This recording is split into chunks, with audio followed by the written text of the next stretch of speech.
Ndoto za udakitari kuisha, habari zikapeperuka, na yeye sekondari akahamishwa mbali koani Arusha. Hisia na barehe zilikuta na kati, mambo ya kupenda ujana, maji ya moto, moyongo ja basi. Mala nikasikia yuko Gongo la Mboto, mala chuo Mtwara Masasi. Nyie wahenga waongo kwamba dunia ndogo, na mtafuta sayuko wapi?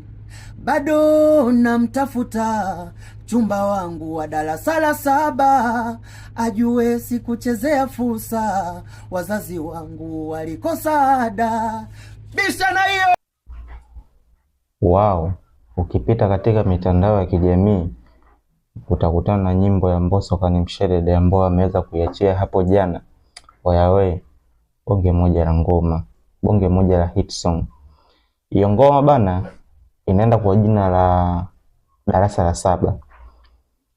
Ukitazama hiyo video kwa umakini jinsi ilivyotengenezwa, I say director anampa maua yake. Director akafanya bonge moja la kazi. Kwa ambao hamjafanikiwa kuitazama hiyo video, nitawadisia kwa ufupi jinsi inavyoenda.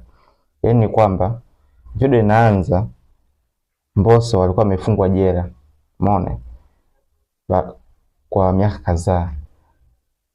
Kwa hiyo akafanikiwa kupata msamaha wa rais, ambao rais aliachia raia kama 600 hivi. Aliweza kuachia msamaha. Sasa Mbosso kipindi anatoka jela, ili anafika nje ya geti, akaweza kukutana na mwandishi wa habari. Ndio akaweza kumuhoji chanzo cha yeye kufungwa jela. Mbosso sasa ndo anaanza kuelezea story nzima ya wimbo ambao ameweza kutunga. Akaweza kuelezea kwamba kipindi yupo darasa la 7, matokeo yalivyotoka, aliweza kukutana na msichana mmoja mrembo sana ambaye alitokea kumpenda, wakaanzisha wote mahusiano. Baada ya matokeo ya darasa la 7 kutoka, ikaonekana Mbosso na ile binti wote wameweza kufaulu kwenda kidato cha kwanza. Ila yule binti kwao walikuwa wana uwezo. Akaweza kuchukuliwa akapelekwa Arusha kwenda kusoma. Mbosso wazazi wake hawakuwa na uwezo. Kwa hiyo Mbosso hakufanikiwa kwenda kidato cha kwanza. Ndio ukawa mwanzo wa Mbosso na yule binti kuweza kutengana na kupotezana. Miaka ikaenda, Mbosso kuna siku alikuwa anatembea sokoni, akaweza kukutana na yule rafiki yake na yule binti. Akaweza kumuuliza kuhusu mwenzake sasa hivi alipo. Yule binti akaweza kumwambia kwamba mwenzako sasa hivi yupo wapi? Yupo Dar es Salaam, Gongo la Mboto, ila anasoma chuo Mtwara Masasi. So yule binti akaweza kumpa Mbosso zile picha za yule binti aliyekuwa anamtafuta. Mbosso akafunga safari kutoka kanda ya Ziwa, kwa sababu ukiangalia ile video inaonyesha kwamba Mbosso alikuwa anaishi Mwanza. Kwa akaweza kufunga safari kutoka Mwanza mpaka hapa Dar es Salaam, akaanza kumtafuta yule binti.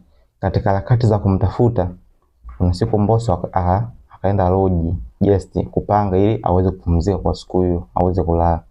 Muda yuko pale reception, anasaini daftari ili aweze kuingia chumbani. Kuna binti mmoja alimpitia nyuma. Jinsi alivyomwangalia akamfananisha na yule binti anemtafuta. So Mbosso akaamua kwenda kumkimbia yule binti kwenye kile chumba ambacho ameingia. Kufika pale akaanza kugonga mlango ili aweze kufunguliwa, aweze kumuona je ndo yeye. Muda anagonga mlango, zilisikika risasi 3 ndani ya kile chumba ambacho yule binti yupo. Umeona? Mbosso akaweza kufungua mlango na kuingia, akuta yule binti amepigwa risasi, amefariki. Na aliyempiga risasi katokea dirishani, ameweza kukimbia. Umeona picha inavyoenda? So ikaja pale defender ya polisi, wakaweza kumkamata Mbosso, wakaweza kumwataki kama ndo mhalifu wa kile kitu, kama ndo amefanyika na ile mauaji.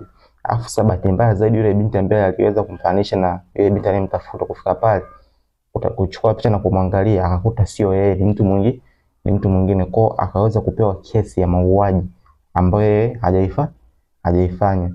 Ndo akaweza kukaa jela kwa muda huo mpaka msamaha wa rais ulipofika, ndo akaweza kuachiwa huru. So bonge moja la video, bonge moja la idea, uandishi, kila kitu. Ama kweli kwa sasa hivi Tanzania ukisema Bongo Flava, basi Bongo Flava yenyewe ndio Mbosso, maana ni mtu ambaye kwenye uandishi amekuwa strong sana yani. Kama hujaweza kutazama ili chupa, nenda kwenye akaunti ya Mbosso, andika darasa la 7, utaweza kukutana na nyimbo ambayo kwa sasa hivi ipo on trend namba 2 katika mtandao wa YouTube. Asanteni sana watazamaji wangu, msisahau kusubscribe na comment na kulike katika channel yetu hii hapa ya Seme PM 11 kwa update nyingi za entertainment na hata soka kwa ujumla. Asanteni sana.